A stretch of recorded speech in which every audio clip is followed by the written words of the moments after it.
Cinema ಹಾಡಲ್ಲ ಇದು. ಇದೊಂದು ಆತ್ಮದ ಹಾಡು, ಇದು ಜೀವನದ ಹಾಡು. ಮತ್ತೆ ಅದರ ಹಿಂದೆ ಏನೋ ಒಂದು ಶಕ್ತಿ ಇರುತ್ತೆ, ಒಂದು ಪ್ರೇರಣೆ ಇರುತ್ತೆ. ಇಂಥ ಹಾಡುಗಳನ್ನ ಬರೀ ಮನರಂಜನೆಗೆ ಅಂತ ಯಾರು ಕೇಳಲ್ಲ, ಆತ್ಮರಂಜನೆಗಾಗಿ ಕೇಳ್ತಾರೆ. ಅದನ್ನ ಕೇಳಿ ಯಾವುದೋ ಲೋಕಕ್ಕೆ ಪ್ರಯಾಣ ಮಾಡ್ತಾರೆ, ಆ ಲೋಕದಲ್ಲಿ ಏನೋ ನೆಮ್ಮದಿ ಪಡಿತಾರೆ, ಧೈರ್ಯವನ್ನ ಪಡಿತಾರೆ. ನೀವು ಹೇಳಿದ್ರೆ ಓಂ ಶಿವೋಂ ಅನ್ನೋ ಒಂದು ಸಾಂಗ್ ನಾನು ಇಳೆಯರಾಜ ಸರ್ ಹಾಡಿದ ಹಾಡು. ಅದು ಕಾಶಿಯಲ್ಲಿ ವಿಶ್ವನಾಥನಿಗೆ ಅಭಿಷೇಕ ಮಾಡಬೇಕಾದ್ರೆ ಪ್ಲೇ ಮಾಡ್ತಾರೆ ಅಂತ ಕೇಳ್ಪಟ್ಟೆ. ನನಗೆ ಯಾಕೋ ಒಂದು ರೀತಿ ಮನಸ್ಸಲ್ಲಿ ಒಂದು ಆಸೆ, ಅದು ಶಿವನಲ್ಲಿ ಈ ಹಾಡು ಕೂಡ ಆ ಒಂದು ಮಟ್ಟಕ್ಕೆ ತಲುಪಬೇಕು ಇದು. ಯಾಕಂದ್ರೆ ಈ ಹಾಡಿನಲ್ಲಿ ಅಂಥ ಒಂದು ಶಕ್ತಿ ಇದೆ. ಅದಕ್ಕೆ ಎರಡು ಬಹುಮುಖ್ಯ ಕಾರಣ. ಒಂದು, ನನಗೆ ಬಹಳ ಆತ್ಮೀಯರು, ಆದರೆ ನಾನು ಬಹಳ ಗೌರವಿಸುವಂತಹ ವ್ಯಕ್ತಿತ್ವ ಸಂಗೀತ ನಿರ್ದೇಶಕರಾದಂತಹ ಅರ್ಜುನ್ ಜನ್ಯ ಅವರು ಈ 45 ಸಿನಿಮಾ ಏನಿದೆ, ಇದು ಸುಮ್ಮನೆ ಒಂದು ಸಿನಿಮಾ ಅಂತ ಅವರು ಮಾಡ್ತಿಲ್ಲ.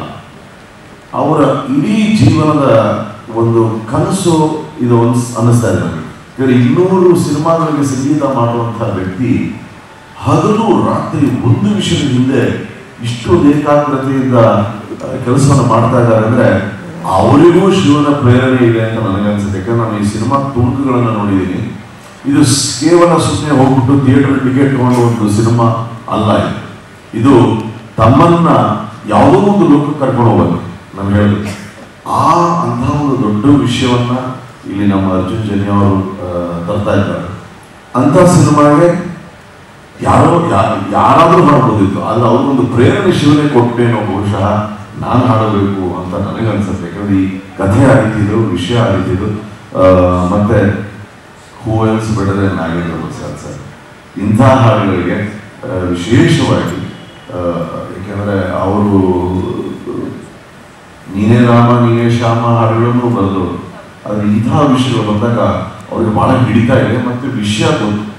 ಹಾಗಾಗಿ ಅವರು ಬರೆದಂಥ ಈ ಹಾಡನ್ನ ನಾನು ಹಾಡೋದು ನನ್ನ ಭಾಗ್ಯ, ಸೌಭಾಗ್ಯ. ಆನಂದ ಆಡಿಯೋನಲ್ಲಿ ಅವರು ಬರ್ತಾ ಇದ್ದೆ. ರಮೇಶ್ ಸರ್ಗೂ ಥ್ಯಾಂಕ್ಸ್ ಹೇಳ್ತೀನಿ. ಮತ್ತೆ ಮತ್ತೊಮ್ಮೆ ಶಿವನ ಯಾವತ್ತೂ ಬಹಳ ಸಪೋರ್ಟಿವ್, ಬಹಳ ಎನ್ಕರೇಜಿಂಗ್. ಅವರು ಈ ರೀತಿಯಾದ ಒಂದು ಕೆಲಸ ಮಾಡಿದಾಗ ಅದಕ್ಕೆ ಬಹಳ ಒಂದು ಸ್ಫೂರ್ತಿ ಶಕ್ತಿಯನ್ನು ಕೊಡ್ತಾರೆ. Thank you Shivanna. ಮತ್ತೊಮ್ಮೆ ಅರ್ಜುನ್ ಸರ್ಗೆ ನಾನು ಧನ್ಯವಾದಗಳನ್ನು ಹೇಳ್ತೀನಿ, ಎಲ್ಲರಿಗೂ ಧನ್ಯವಾದಗಳನ್ನು ಹೇಳ್ತೀನಿ. ಹಾಡನ್ನು ಕೇಳಿ ನಿಮ್ಮಲ್ಲಿ ಒಂದು ಹೊಸ ಸ್ಫೂರ್ತಿ ಶಕ್ತಿ ಬರುತ್ತೆ.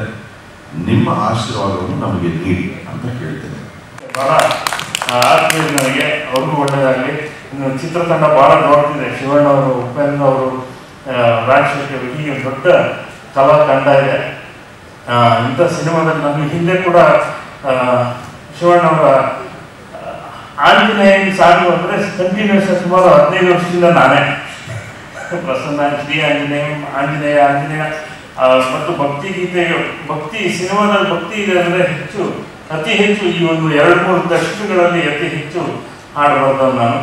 ಈ ಹಾಡು ವಿಶೇಷವಾಗಿ ಶಿವನನ್ನ ನೋಡಿದ್ರಿ, ಈ ಒಂಥರ ಟ್ರಾನ್ಸ್ ಕರ್ಕೊಂಡು ಹೋಗುತ್ತೆ. ನೀವು ಕೇಳ್ತಾ ನಿಮ್ಮನ್ನೊಂದು ಟ್ರಾನ್ಸ್ ಕರ್ಕೊಂಡು ಹೋಗುವಂಥ ಹಾಡು.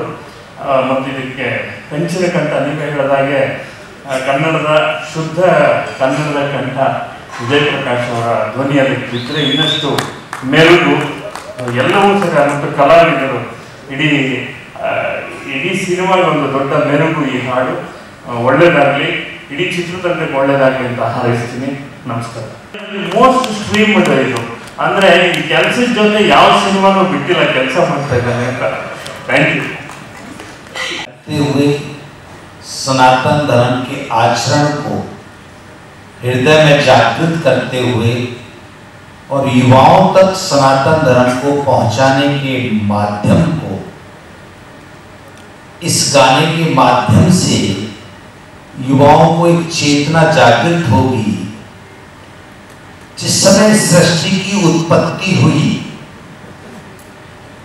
मुझे इस गाने में ऐसा लगा कि इसको सृष्टि की उत्पत्ति से लेके, क्योंकि भगवान शिव स्वयंभू हैं, स्वयं जो शक्ति जागृत हुई है उस शक्ति का नाम भगवान शिव है और शिव ही सनातन है और सनातन ही शिव है।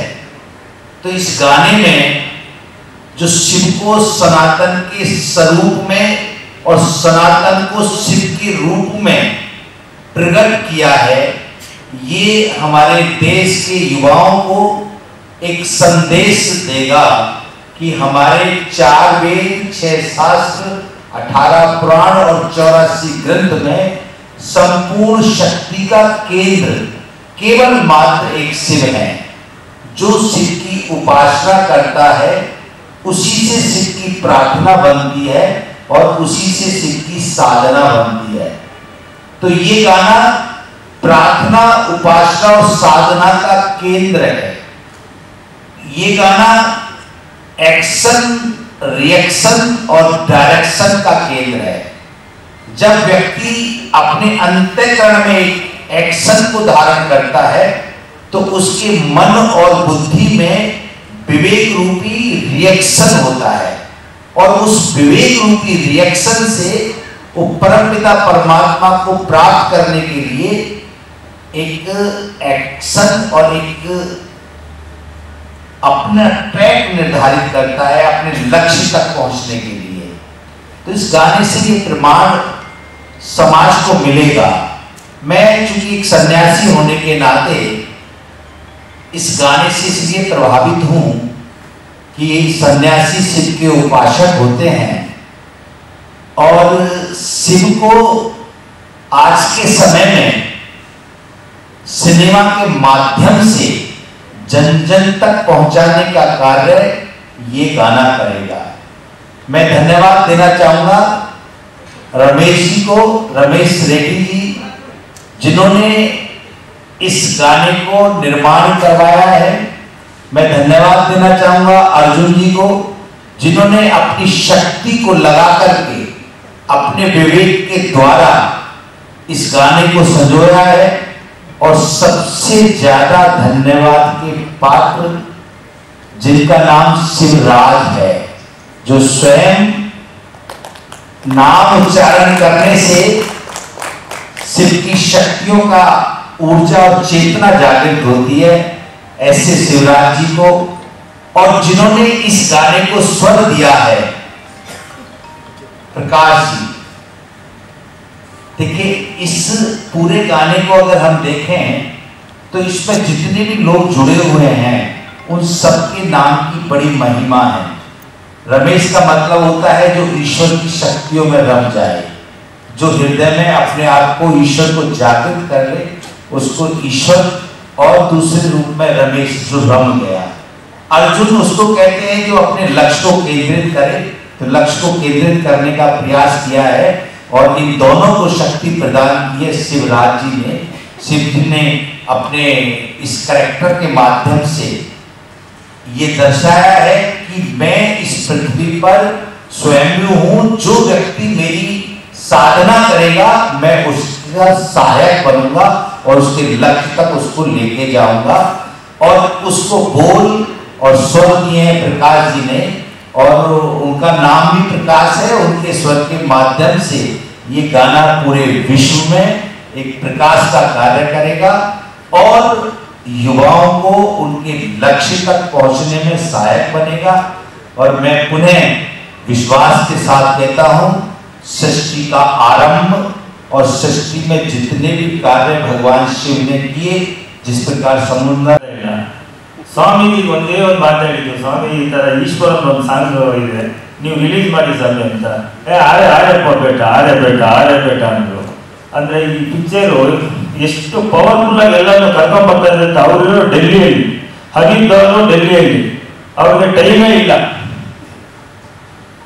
ನಾನು ಒಂದೇ ಒಂದು ಸರಿ ನಾನು ಹೋಗ್ಬಿಟ್ಟು ಸ್ವಾಮಿ ರಿಕ್ವೆಸ್ಟ್ ಮಾಡ್ಬೋದು ಬನ್ನಿ ಅಂದ್ರೆ ಡೈರೆಕ್ಟ್ ಆಯ್ತಪ್ಪ ನಾನು ಬರ್ತೀನಿ, ಬಂದು ನಿಮ್ಗೆ ಸಾಂಗ್ ಮಾಡ್ಬಿಟ್ಟು ಹೋಗ್ತೀನಿ ಅಂತ ಹೇಳಿ ಬಂದ್ರು. ಸ್ವಾಮಿ ಧನ್ಯವಾದ ಸ್ವಾಮಿ, ಧನ್ಯವಾದ. ಮತ್ತೆ ನಾನು ಶಿವಣ್ಣ ಬಗ್ಗೆ ನಾನು ಏನು ಹೇಳಕ್ಕಾಗಲ್ಲ. ಶಿವಣ್ಣ ಗೀತಾಕಾರರು ಯಾವಾಗೂ ಫಸ್ಟ್ ಸ್ಟಾರ್ಟಿಂಗಿಂದ ಎಂಡಿಂಗ್ವರೆಗೂ ಸಪೋರ್ಟ್ ಮಾಡ್ತಾ ಇದ್ದಾರೆ. ಮತ್ತೆ ಈ ಸಾಂಗ್ ಆಗಿದ್ದವರು ನಮ್ಮ ಪ್ರಕಾಶ್ ಸರ್ ನಮಸ್ಕಾರ ಸರ್.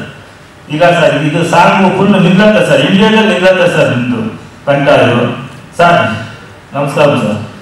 ಹಾಂ ಸರ್ ಚೆನ್ನಾಗಿ ಬಂದಿದ್ದೀರಾ ಸರ್, ನಿಜ ತುಂಬ ಸಂತೋಷ ಆಯಿತು. ಇನ್ನು ಇವತ್ತು ಉಪೇಂದ್ರ ರಾಘವೇಶ್ ಇದ್ದೀರಿ, ತುಂಬ ಸಂತೋಷ ಆಗ್ತಾ ಇತ್ತು ನಮಗೂ ಅರ್ಜುನ್ ಸರ್ಗೆ. ಇವತ್ತು ಒಂದು ನನಗೆ ಗೊತ್ತಿದ್ದಂಗೆ ಇವಾಗ ನಮ್ಮ ಹಿಂದೂ ಧರ್ಮದ ಒಂದು ಹಬ್ಬ ಥರ ನಮ್ಗೆ ಇವಾಗ ಅನ್ಸುತ್ತೆ ಸರ್. ಈ ಸಾಂಗ್ಗೂ ಇಲ್ಲಿ ಬಂದಿರೋದಕ್ಕೂ ಸ್ವಾಮೀಜಿ ಮಾತಾಡಿದ್ದಕ್ಕೂ ಈ ಸನಾತನ ಧರ್ಮಕ್ಕೆ ಟಚ್ ಆಗ್ತಾ ಇರೋ ಈ ಸಾಂಗ್ಗೂ ತುಂಬ ಖುಷಿ ಆಗ್ತಾ ಇದೆ.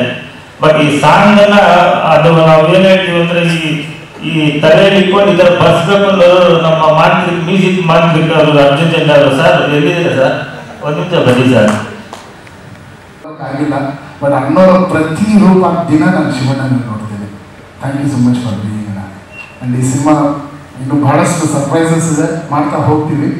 ಮ್ಯೂಸಿಕ್ ಅಂತ ಬಂದಾಗ ನನ್ನ ಸಿನಿಮಾಗೆ ಎಷ್ಟು ಮಾಡಿದ್ರೂ ನನಗೆ ಸಮಾಧಾನನೇ ಆಗ್ತಾ ಇಲ್ಲ. ಬಟ್ ಮ್ಯಾಕ್ಸಿಮಮ್ ಟ್ರೈ ಮಾಡಿ ಡೂಯಿಂಗ್ ಇಟ್. ಇನ್ನೊಂದು ಅದ್ಭುತವಾದ ಒಂದು ವಿಷಯನ ಆದಷ್ಟು ಬೇಗ ತಿಳಿಸ್ತೀವಿ, ಸರ್ಪ್ರೈಸ್ ಇದೆ. ಸರ್, ಅದನ್ನೇ ಕೇಳಬೇಕು ಅಂತಿದ್ದೆ ನಾನು. ನಿರ್ದೇಶಕರಾಗಿ ಮೊದಲ ಸಿನಿಮಾ, ಸಂಗೀತ ನಿರ್ದೇಶಕ ಆಗುವ ಅವರು ಎಷ್ಟು ಮಹತ್ವ ಅನ್ನೋದು ಈ ಸಿನಿಮಾ ನನಗೆ ಗೊತ್ತಾಗ. ಯಾಕಂದ್ರೆ ನಾನು ಮ್ಯೂಸಿಕ್ ಡೈರೆಕ್ಟರ್ ಮ್ಯೂಸಿಕ್ ಮಾಡ್ತಿದ್ದೀನಿ ಎಲ್ಲ ಓಕೆ, ನನ್ನನ್ನು ಮಾಡಿಸ್ತಾ ಇದ್ದಿದ್ದು ಡೈರೆಕ್ಟರ್ಗಳು ಪಕ್ಕದಲ್ಲಿ ಕೂತಿ ಅವ್ರುಗಳು ಏನೋ ಒಂದು ಮಾಡೋರು. ಅಣ್ಣ ಹೇಳಿದ್ರು ಈ ವರ್ಷದ ಸೂಪರ್ ಹಿಟ್ ಸಾಂಗ್ ಅಂತ. ಅದು ಖಂಡಿತ ಅದು ನಮ್ಮ ಶ್ರೀನಿವಾಸ ರಾಜು ಅವ್ರು ಹಿಂದೆ ಕೂತಿಲ್ಲ ಅಂದರೆ ನನಗೆ ತಲೆ ಓಡ್ತಾ ಇರಲಿಲ್ಲ ಏನೋ ಅನ್ನೋದು ಇವಾಗ ನನಗೆ ಗೊತ್ತಾಗ್ತದೆ. ಯಾಕಂದರೆ ನನಗೆ ಫುಲ್ ಫ್ರೀಡಮ್ ಇದೆ, ಏನು ಬೇಕಾದ್ರೂ ಮಾಡ್ಬೋದು, ಎಲ್ಲ ಮಾಡ್ಬೋದಲ್ಲ ಅಂತ ಕೂತ್ಕೊಂಡ್ರೆ ಏನು ಮಾಡಬೇಕು ಅನ್ನೋದು ಗೊತ್ತಾಗಲ್ಲ. ಬಟ್ ಖಂಡಿತವಾಗ್ಲೂ ಒಂದು ಒಳ್ಳೆ ಮ್ಯೂಸಿಕ್ ಅಂತೂ ಖಂಡಿತವಾಗ್ಲೂ ಫಿಲ್ಮಲ್ಲಿ ಎಕ್ಸ್ಪೆಕ್ಟ್ ಮಾಡೋದು. ತುಂಬ ಡಿಫ್ರೆಂಟ್ ಆಗಿರುತ್ತೆ ಬ್ಯಾಕ್ಗ್ರೌಂಡ್ ಸ್ಕೋರ್ ಆಗಿ. ಆ್ಯಂಡ್ ಸಾಂಗ್ಸ್ ಅಂದರೆ ಈ ಸಿನಿಮಾದಲ್ಲಿ ಸ್ವಲ್ಪ ಕಮ್ಮಿ ಸಾಂಗ್ಸ್ ಇದೆ, ಸ್ಕ್ರಿಪ್ಟ್ ಸಾಂಗ್ಸ್ನ ಕೇಳ್ತಿರ್ಲಿಲ್ಲ. This song is a background song ಫಿಲ್ಮಲ್ಲಿ. ಇನ್ನೊಂದು ಒಳ್ಳೆ ಮೆಲಡಿ ಸಾಂಗ್ ಇದೆ, ಒಂದು ಅದ್ಭುತವಾದ ಒಂದು ಪ್ರಮೋಷನಲ್ ಸಾಂಗ್ ಮಾಡ್ತೀವಿ. That will be for the masses. So ಇವೆಲ್ಲ ನಮ್ಮ ಟೀಮ್ ಅವರು, ನಾನು director founder. So initially Arjun Janya sir ಅವರದ್ದು ಮ್ಯೂಸಿಕ್ ಹೇಳುವಾಗ ಒಂದು ಜುಮ್ ಆಗಿ ಇನ್ಸ್ಪಿರೇಷನ್ ಬಂತು. ಮತ್ತು ಅವರು ಟೀಸರ್ ಬಿಟ್ಟಾಗ ಆ ಒಂದು ಕಲರ್ ಪ್ಯಾಲೆಟ್ ಏನಿತ್ತು ಅದನ್ನು ಇನ್ಕಾರ್ಪೊರೇಟ್ ಮಾಡಿ ಒಂದು ಒಳ್ಳೆ ಇಂಡಿಯನ್ ಬೇಸ್ಡ್ ಸೂಪರ್ ಹೀರೋ ನೋಡುವಂಥ ಒಂದು ಇನ್ಸ್ಪಿರೇಷನ್ ಮಾಡಿದ್ರು. ಸೊ ಆ ಇನ್ಸ್ಪಿರೇಷನ್ ತಗೊಂಡು ನಮ್ಮ ಟೀಮ್ ಅವರು ಕಾರ್ತಿಕೇಯನ್ ಪ್ರಜ್ವಲ್ ದೀಕ್ಷಿತ್ ಅವರು ಒಂದು ಒಳ್ಳೆ ವಿಷುವಲ್ ಮಾಡಿದ್ದಾರೆ. So this is our inspiration to the youth. So thank you very much for ಈ ಪ್ಲಾಟ್ಫಾರ್ಮ್ ಕೊಟ್ಟಿದ್ದಾರೆ sir. And on behalf of ನಮ್ಮ ಟೀಮ್ ನಾವು ಬೆಳೆದಿದ್ದು ಶಿವಣ್ಣ, ಉಪಿ ಸರ್, ರಾಜೇಶ್ ಫಿಲ್ಮ್ಸ್ ನೋಡಿ. So thank you very much sir. We are proud, privileged and hope all of you like the visual. So thank you. Last year ಗೊತ್ತಿದೆ, ಪದೇ ಹೇಳೋದು ಬೇಡ. So ಈ cinema ನೋಡ್ಬಿಟ್ರೆ ನಮಗೆಲ್ಲ ಅರ್ಥ ಆಗುತ್ತೆ. ಸಿನಿಮಾದಲ್ಲಿ ಆ ಥರ ಒಂದು ಅಮೂಲ್ಯವಾದ ಪಾಯಿಂಟ್ಸ್ ಇದೆ. And I could able to relate myself in the film. And ಸ್ವಾಮೀಜಿಯವರು ಹೇಳಿದ ಮಾತ್ರ ಅಷ್ಟೇ, ಈ ಸಿನಿಮಾ ಭಾರತ ದೇಶದಲ್ಲೇ ಟ್ರೆಂಡ್ ಆಗಬೇಕಂದ್ರೆ ನಮ್ಮ ಆಸೆ. ಆ್ಯಂಡ್ ಏನು ಗ್ರಾಫಿಕ್ ಅವ್ರು ಮಾಡಿದ್ರು ಸಿನಿಮಾನು ಸೂಪರ್ ಆಗಿತ್ತು. ಆ್ಯಂಡ್ ಇನ್ನೂ ಜಾಸ್ತಿ ಇದೆ, ಇವತ್ತು ಜಸ್ಟ್ ಸ್ಟಾರ್ಟಿಂಗ್ ಅಷ್ಟೇ, ಬೇಡ ಇನ್ನೇನು ಹೇಳೋದು. ಐ ಥಿಂಕ್ ಅದನ್ನೆಲ್ಲ ಹೇಳ್ತಾರೆ. ನಮಗೆ ಇಲ್ಲಿವರೆಗೂ ಸಿನಿಮಾ ಬಗ್ಗೆ ಇಷ್ಟು ಇಂಟ್ರೆಸ್ಟ್, ಇವತ್ತು ಇಂಟ್ರೆಸ್ಟ್ ಜಾಸ್ತಿ ಆಯಿತು.